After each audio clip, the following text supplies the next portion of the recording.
여러분, 우리가 예수를 믿을 때 하나님은 우리를 부르셨는데 구원의 부르심은 사역의 부르심과 같이 있다, 이렇게 말을 합니다. 즉, 예수를 믿는 사람은 다 구원을 받으면서 동시에 섬기는 자가 되게 되어 있습니다. 여러분들이 주님을 어떻게 잘 섬길까, 이런 생각들을 해보셨을 텐데요. 네, 안 하셨나요? 네.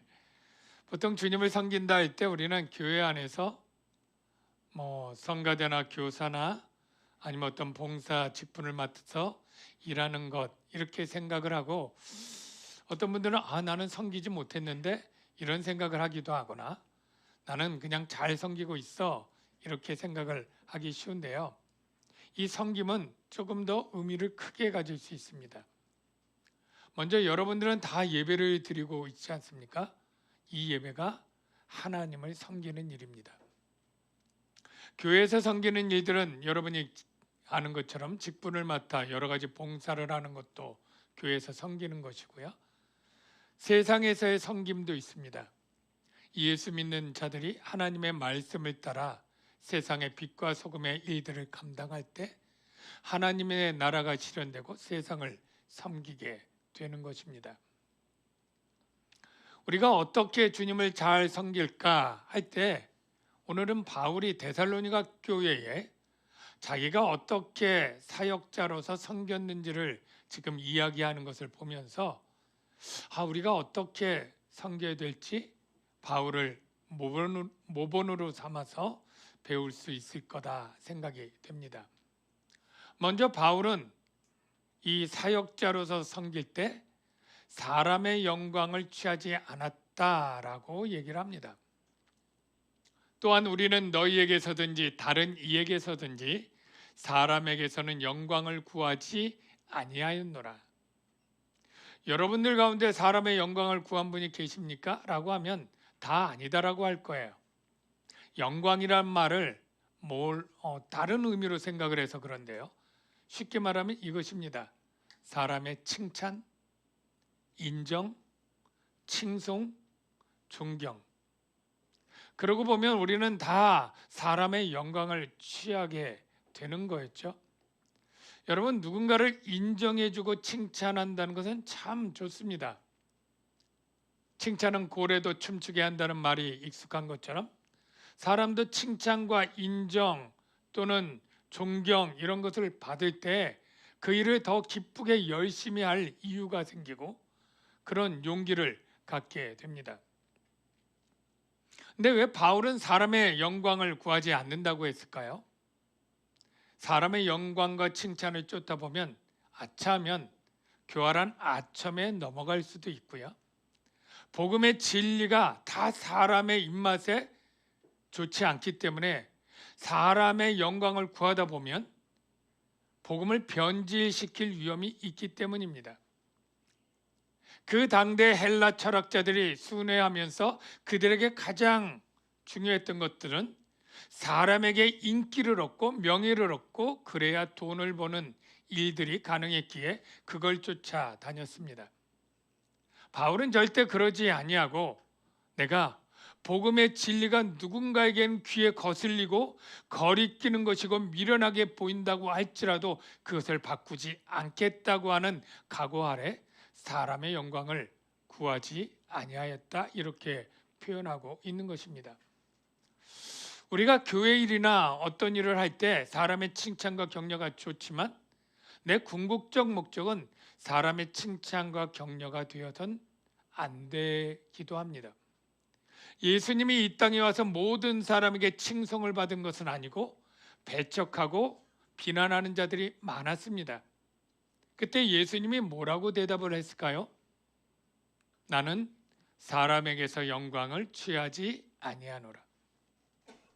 너희는 서로 영광을 취하고 있지만 유일하신 하나님으로부터 오는 영광은 구하지 아니하니 어찌 나를 믿을 수 있느냐. 즉 하나님으로부터 오는 칭찬과 영광을 구하는 사역자들이 되어야 된다, 이런 의미가 있지 않습니까? 계속하면 스스로 말하는 자는 자기 영광만 구하되 보내신 이의 영광을 구하는 자가 참되다. 보내신 이 역시 하나님의 영광을 구하라 라는 뜻이고요. 그들은 사람의 영광을 하나님의 영광보다 더 사랑하였더라. 이래선 안 된다라는 것이죠. 그래서 사도 바울은 복음을 전할 때 유대인들은 그 할례를 같이 믿는 자도 전해야 된다라고 복음을 훼손하는 그러한 요구를 계속했습니다. 그때 사람의 비유를 마친다면 바울이 그랬겠죠. 할례 정도는 받아도 돼. 그런데 바울은 절대 그것은 복음이 아니기 때문에 오직 믿음으로만 의롭게 되는 것을 분명히 하기 때문에 율법의 행위가 의를 더할 수 없다라고 그는 가르쳤습니다. 그러면서 이렇게 말했죠. 이제 내가 사람들에게 좋게 하랴 하나님께 좋게 하랴 사람들에게 기쁨을 구하랴. 내가 지금까지 사람들의 기쁨을 구하였다면 그리스도의 종이 아니니라. 저와 여러분도 그리스도의 종 맞습니까? 그렇다면 우리가 어떤 일을 하든 사람의 칭찬과 인정에 매이는 것이 아니라 더 높은 그리고 참되신 하나님의 인정과 칭찬, 하나님의 영광을 구하면서 우리가 섬기는 일을 감당해야 될 줄로 믿습니다. 존 칼빈이라고 하는 유명한 개혁신학자가 라틴어로 이런 말을 했습니다. 여러분이 잘 아는 말인데요. 코람 데오. 무슨 뜻이죠? 바로 하나님 앞에서, 하나님 면전 앞에서, 즉 하나님의 평가를 바라보고 살아가는 삶이 우리 그리스도인들이 살아가는 삶이고 섬기는 자의 삶이다 라는 뜻이에요. 우리들은 어떤 일을 할 때 수많은 사람들의 박수와 갈채를 위해서 서는 자가 아닙니다. 내 삶의 관객은 오직 하나님뿐이다. 우리를 보시고 우리를 평가할 관객은 유일하게 하나님밖에 없다라는 것이죠. 여러분이 지금 예배를 드리고 있을 때도 이 말이 적용이 됩니다. 때로는 우리가 예배당의 의자에 앉을 때는 우리는 관객의 입장에 서고 여기 있는 목사나 찬양팀이나 성가대가 배우처럼 그렇게 해서 얼마나 내게 은혜를 끼칠지 보는 입장에 서기가 쉬운데요. 천만에요. 오직 관객은 하나님뿐입니다. 저와 여러분은 예배드리는 다 배우와 같습니다. 찬양팀의 인도하에 내가 찬양을 드리고 대표 기도자의 기도에 내 마음을 아파요 기도하고 그 모습을 보는 분 딱 한 분, 우리 하나님이신 거죠. 하나님만이 나의 사역의 유일한 관객이요 평가자라는 것을 우리는 명심해야 합니다.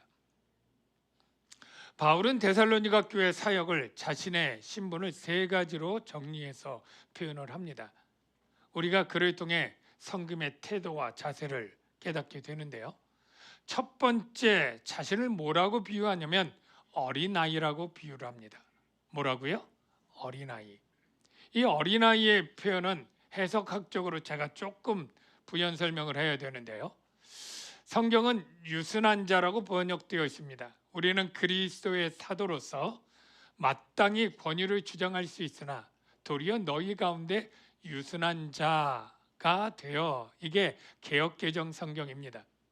그런데 영어 성경과 다른 성경에 보면 어린아이로 번역되어 있습니다. 왜 그러냐면 이 헬라어를 저와 여러분이 잘 모르지만 이렇게 유순한 자, 저 헬라어는 저게 에피오이라고 발음을 하고요. 어린아이는 네피오이입니다. 거의 발음이 비슷하고 철자도 하나만 앞에 달려 있습니다. 그래서 초기 사본들은 다 어린아이로 되어 있는데요. 후기 사본들은 유순한 자로 바꾸기 시작했습니다. 왜냐하면 이 유순한 자를 이 유모랑 연결하는 해석으로 문맥으로 더 자연스럽다. 그러니까 잘못된 거야. 그리고 유순한 자로 했습니다. 그러나 최근에 다시 신학자들이 그래도 초기 사본이 어색하다 할지라도 초기 사본이 더 정확하다 해서 다른 몇몇 성경들이 다시 어린아이로 그 번역본을 내놓고 있고요. NIV나 NASB 같은 버전도 다 그렇게 바뀌어 가고 있습니다. 어린아이라고 그렇게 우리가 정의를 하고 그렇게 본다면 이렇습니다.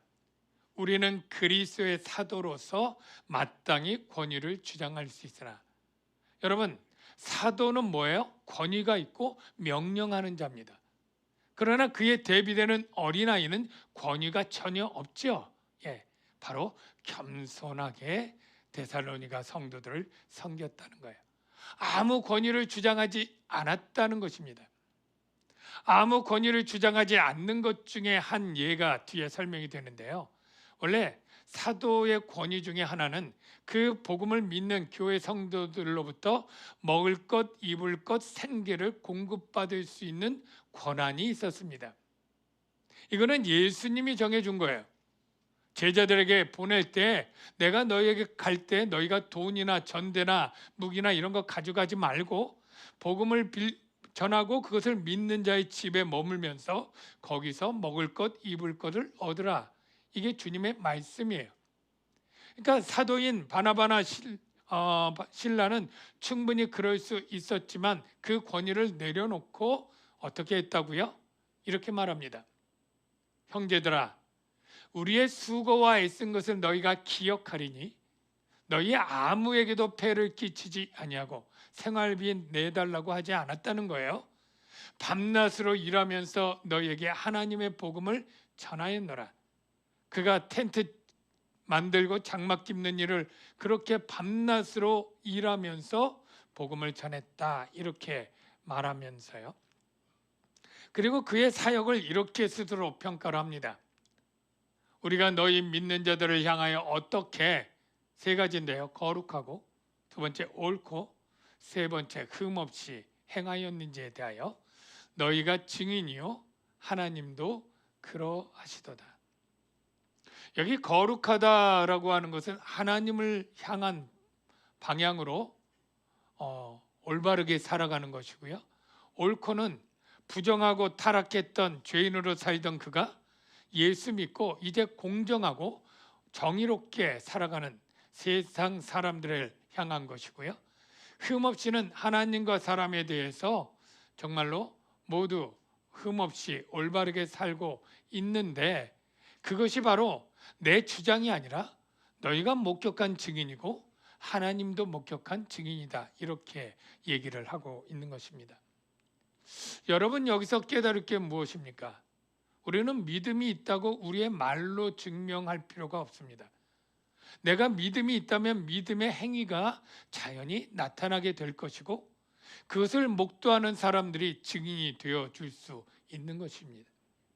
저와 여러분은 입으로 믿는 사람이 아니라 행위로, 삶으로 믿는 자의 본을 보여주는 분들이 되어야 될 줄로 믿습니다.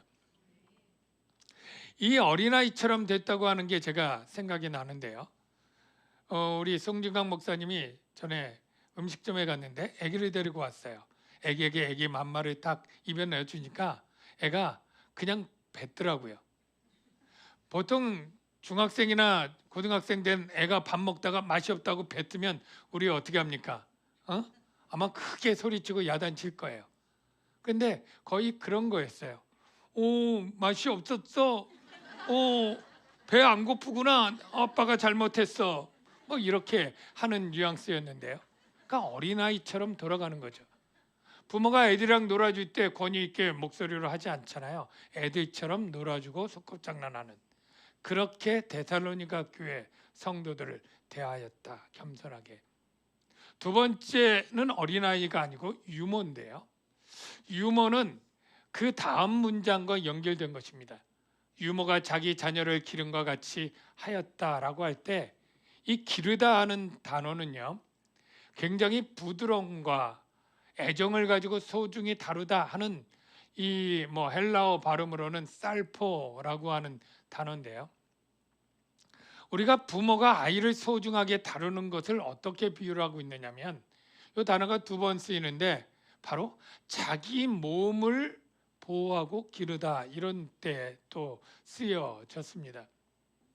여러분이 여러분의 몸을 보호하고 보살피고 기르는 것은요, 본능적으로 하는 일입니다. 신경 쓸 필요가 없어요. 내가 불편한 걸 내가 제일 잘 알고요. 내가 아픈 걸 내가 잘 압니다. 그러니까 이 손톱 밑에 가시 하나가 있어도 밤새 이것을 빼내고 치료하고요. 예, 뭐 종기 하나 나도 그것들을 짜고 보살피고, 예, 배고프면 먹고 가장 자기 몸을 잘 보살피잖아요. 바로 바울이 이 데살로니가 교회 성도들을 대할 때 유모가 자기 자녀를 기름처럼 내가 그렇게 너희들을 보살폈다라고 하는데요. 에베소서에 이 단어가 이렇게 쓰입니다. 누구든지 언제나 자기 육체를 미워하지 않고 오직 양육하여 보호하기를 살포. 그러니까 자기 육체처럼 보살피면서 데살로니가 성도들을 섬겼다라고 하는데요. 여러분, 유모가 자기 자녀를 기름같이, 이게 그냥 쓱 넘어가는 그런 문장인데 제가 조금 생각해 보면서 이상한 걸 느꼈어요. 뭐냐면 그냥 엄마라고 하지 왜 유모라고 하죠? 그냥 엄마가 자기 아이를 기름같이 이렇게 표현해도 되잖아요. 근데 유모라고 하니까 더 은혜가 되는 부분이 있어요. 이게 어떤 상황이냐면요. 그 당시에 로마의 귀부인들은요, 아기를 낳으면요, 이 아기를 정말 하루에도 젖 먹이려면 정말 10번씩 밤에 깨서 먹이고 막 그러잖아요. 너무 힘든 거예요. 그러니까 그때쯤 맞춰서 아기 난 가난한 어떤 사람들을 찾아요. 그럼 도시에 있겠죠. 그때쯤에. 그러면 그 사람을 고용을 해요. 종이 마침 아기를 낳았다면 종을 부리면 되는데 종이 때 맞춰 출산을 안 했으면 그런 가난한 사람들을 고용하는 거예요. 그럼 그 유모는 어떻게 해요? 와서 주인집 애 젖을 물리죠. 하루에 5번, 10번 물리면 그 남는 젖이 별로 있을까요? 근데 자기 애는, 유모니까 자기 애도 있을 거 아니에요. 그 애는 젖을 물려도 먹을 젖이 별로 없겠죠. 그러니까 늘 주인집 아들 먹이면서 배고파 우는 자기 자녀를 생각하고 사모하는 거예요. 내 자식도 먹여야 되는데. 네. 그래서 그 다음 표현이 이렇습니다. 우리가 이같이 너희를 사모하여. 유모가 주인집 아들이 아니라 자기 자녀를 먹이고 싶은 사모함. 하나님의 복음뿐 아니라 우리의 목숨까지도 그 유모가 없는 젖을 가지고 자기 새끼를 이제 주인집에 물리고 나서 뛰어가서 뒷방에 자기 애를 물리는데 젖이 잘 안 나와요. 어떻게 해요? 그 마음은 자기 피라도 짜주고 싶은 마음이 들지 않을까요? 바울이 그런 거예요. 내가 데살로니가 교회 너희를 얼마나 사랑하는데 이 생명의 복음을 전할 뿐 아니라 내가 내 목숨까지도 너희에게 주기를 기뻐할 정도로 너희를 사랑했다. 이 표현을 쓰고 있는 거죠. 여러분, 나중에 제가 모든 것의 결론을 얘기하지만 바로 이 사역을 잘하는 것의 근본은 사랑입니다. 사랑. 내가 그를 섬기고 할 때 마지못해 억지로가 아니라 정말로 자기 새끼처럼 배고프고 굶어가는 자기에게 젖을 물리는 그러한 사모하는 사랑이었고요. 세 번째는 뭘까요? 첫 번째가 어린아이처럼, 두 번째가 유모처럼, 세 번째가 뭐였죠? 아버지처럼이에요. 아버지처럼. 이렇게 표현하고 있습니다. 너희가 아는 바와 같이 우리가 너희 각 사람에게 아버지가 자기 자녀에게 하듯 세 가지를 하는데요. 첫째, 권면. 둘째, 위로. 셋째, 경계한다. 여러분, 이 단어의 뜻이 국어긴 하지만 정확하게 구분되기 좀 어렵죠. 제가 쉽게 설명을 할게요. 아빠와 자전거라고 하는 그림을 보십시오. 아이가 몇 살쯤 돼 보일까요? 한 6살, 7살. 초등학교 들어가기 전에 한참 자전거를 배우고 싶어할 그때겠죠. 근데 이 아이가 집에서 컴퓨터 게임만 하고 나가질 않고 나 자전거 타는 거 무서워, 싫어 이렇게 하는 어린 아들을 생각해 봅시다. 아빠 생각에는 얘가 집안에서만 이렇게 게임하는 것보다 좀 나가서 이 맑은 공기 쐬고 운동도 하고 이 자전거 타는 기쁨을 애게 가르쳐 주고 싶은 거예요. 어떻게 하든 얘기를 하겠죠. 그게 권면이에요. 얘야, 집안에 있는 것보다 자전거를 타면 네 건강에도 좋고 자전거가 얼마나 재밌는 줄 아니?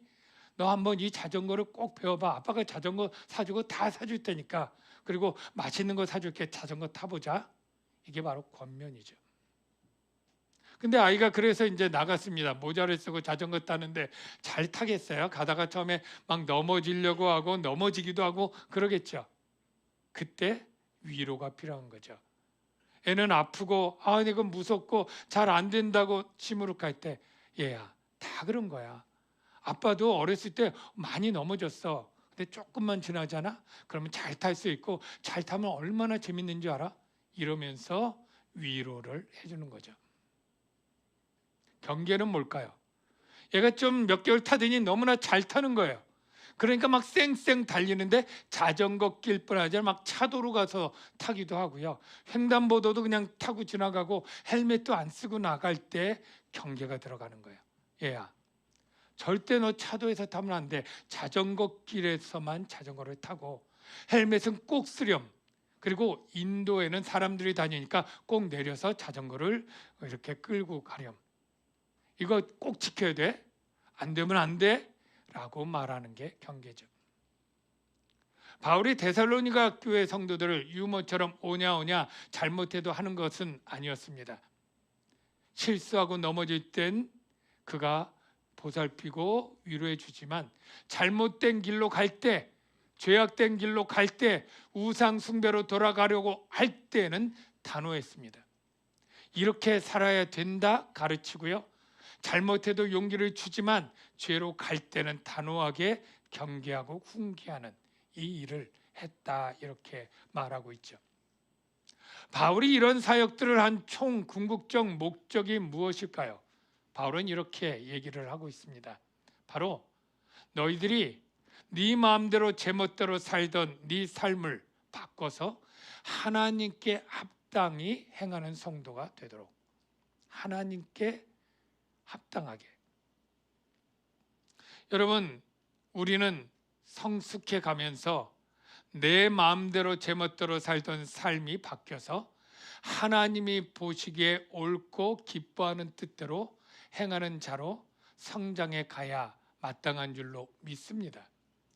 혹시 어떤 사람이 왜 꼭 하나님께 합당히 행해야 됩니까? 라고 묻는다면 그 우리가 믿는 하나님 안에 답이 다 들어 있습니다. 우리가 믿는 하나님은 어떤 하나님이십니까? 바울은 이렇게 소개를 하고 있습니다. 이는 너희를 부르사, 우리를 불렀습니다. 어디에서요? 세상 나라에서.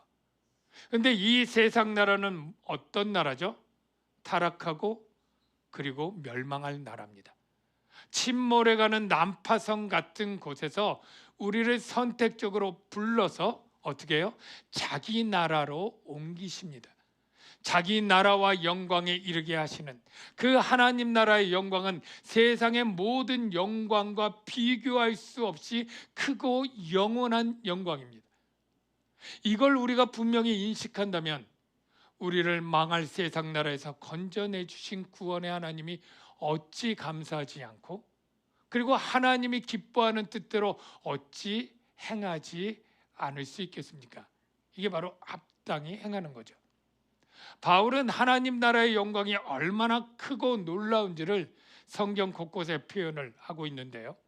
그 표현들을 두 가지 살펴보면 베드로 전서에는 이렇게 말합니다.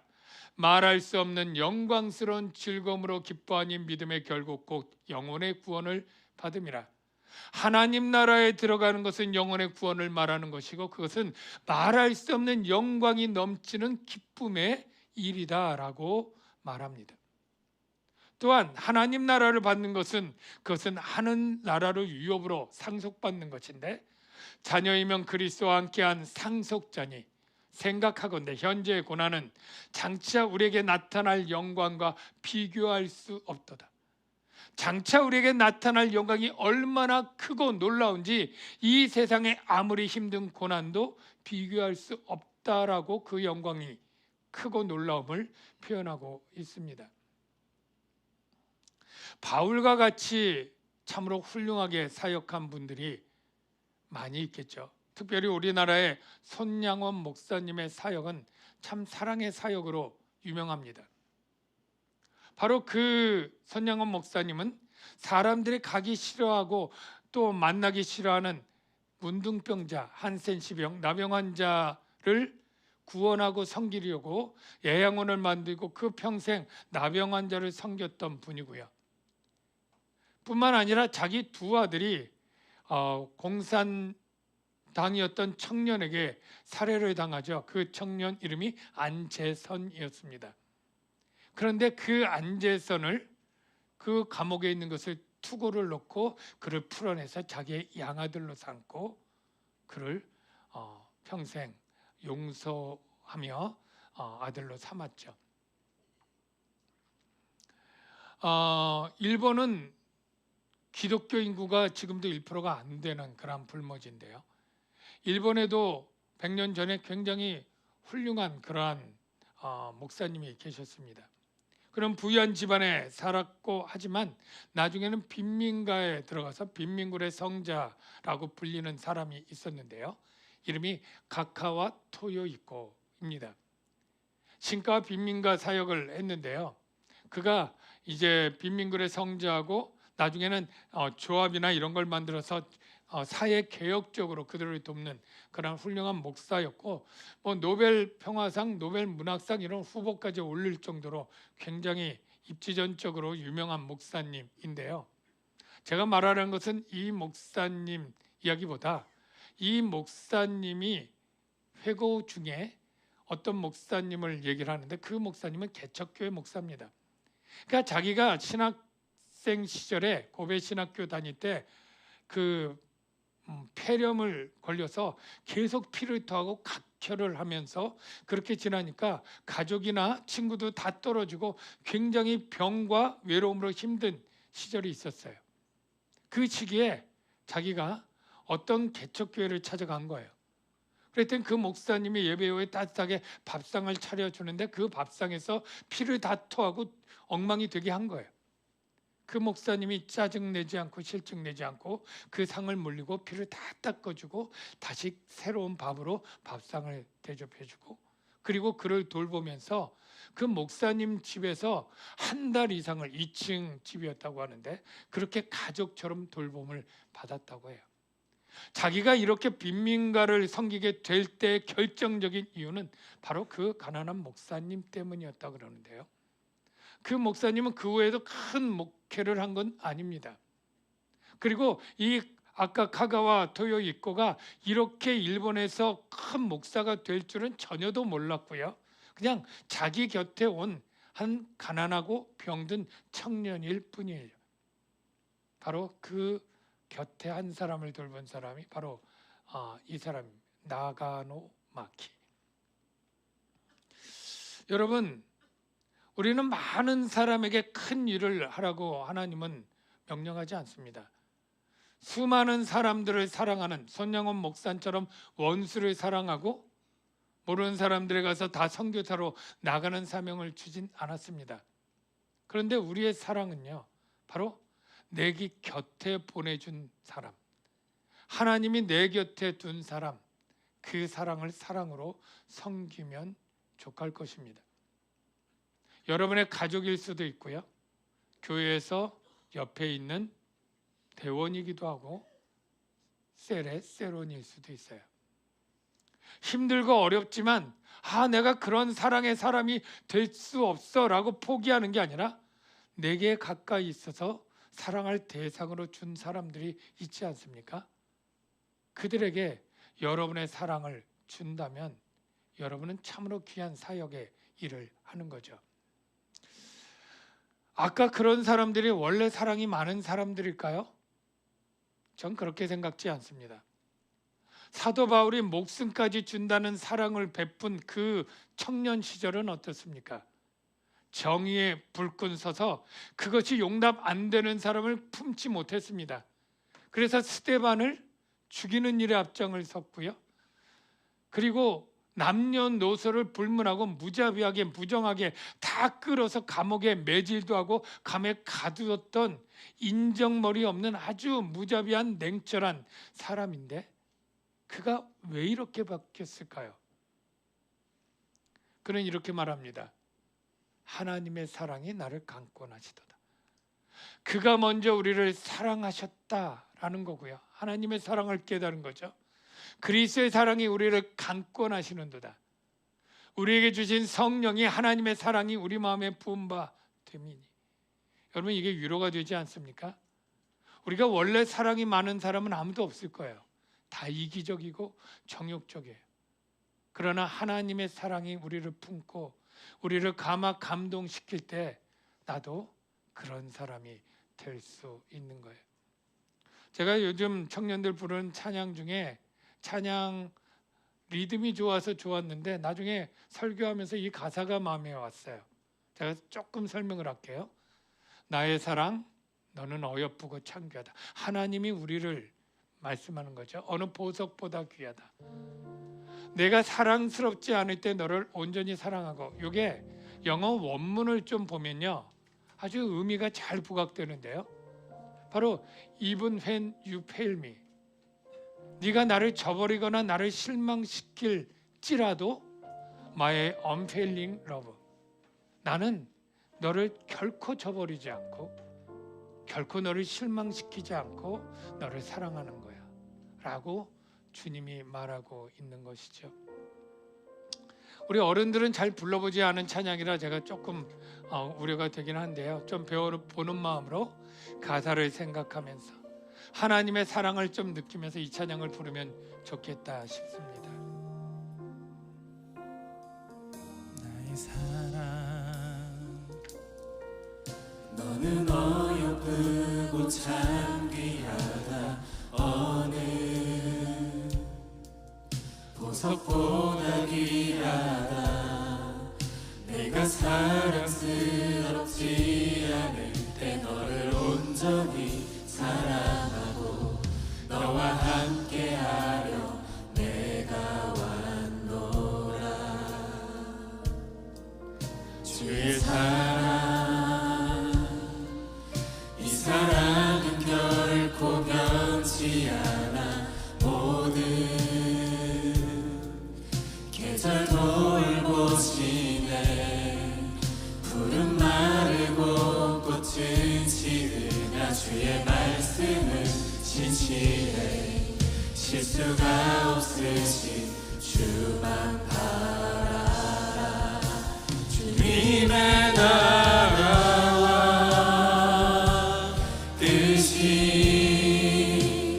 나의 삶 속에 임하시며 주님 알기를 주만 보기를 소망해.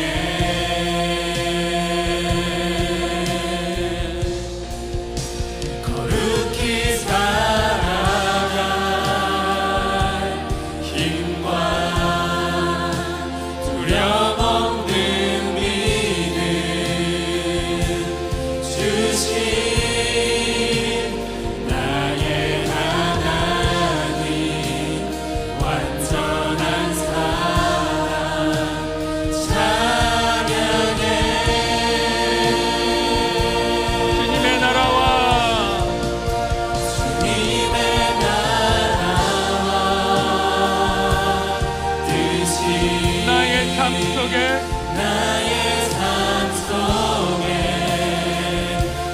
임하시며 주님 알기를 주만 보기를 소망해. 거룩히 살아갈 힘을 주십니다. 거룩히 살아갈 힘과 두려움 없는 믿음 두려움 없는 믿음 주신 나의 하나님. 완전한 사랑 찬양해. 찬양하리. 찬양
하나님의 사랑이 부어지면 우리는 사역을 잘 할 수 있습니다.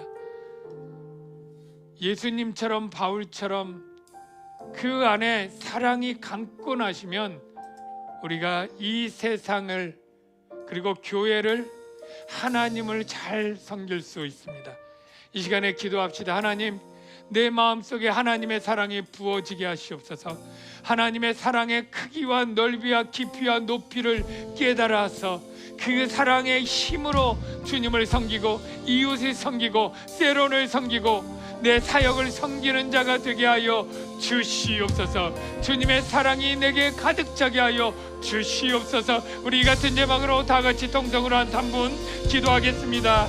주님, 아버지 하나님, 이 시간에 간절히 기도합니다. 아버지, 너는 어여쁘고 참 귀하다. 어느 보석보다 귀하다. 주님, 내가 사랑스러운 우리 안에 하나님의 사랑이 내 너를 온전히 늘 나를 사랑하고 나를 기다려주고 나를 함께 해주는 아버지 하나님의 사랑, 주의 사랑, 이 사랑은 결코 변치 않아. 오늘 계절 돌보시네. 푸른 나를 곳곳을 시들아 주의 말씀을 지키네. 실수가 없으신 주만 바라. 주님의 나라와 뜻이 나의 삶 속에 임하시며 주님 알기를 주만 보기를 소망해.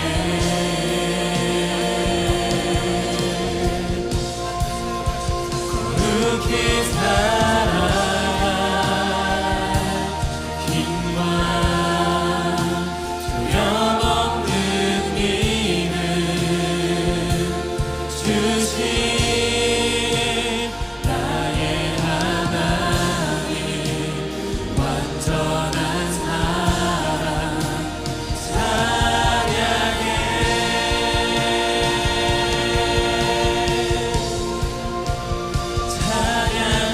찬양하리 만군의 주 영원히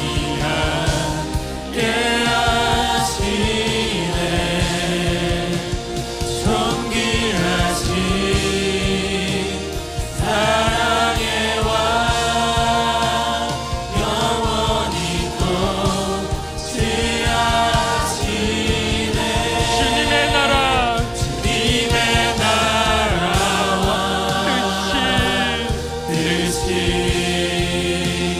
나의 삶 속에 임하시며 주님 알기를 주만 보기를 소망해. 거룩히 살아갈 힘과 거룩히 살아갈 힘과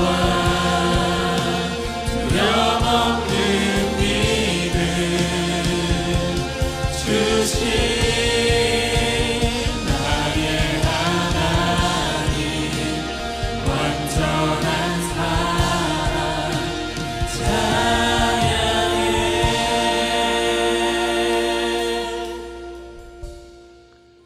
하나님, 나의 하나님의 완전한 사랑을 우리가 찬양할 뿐 아니라 그 사랑을 담아서 주님을 섬기고 교회를 섬기는 저희가 되도록 이끌어 주시옵소서. 예수님의 이름으로 기도하였습니다. 아멘.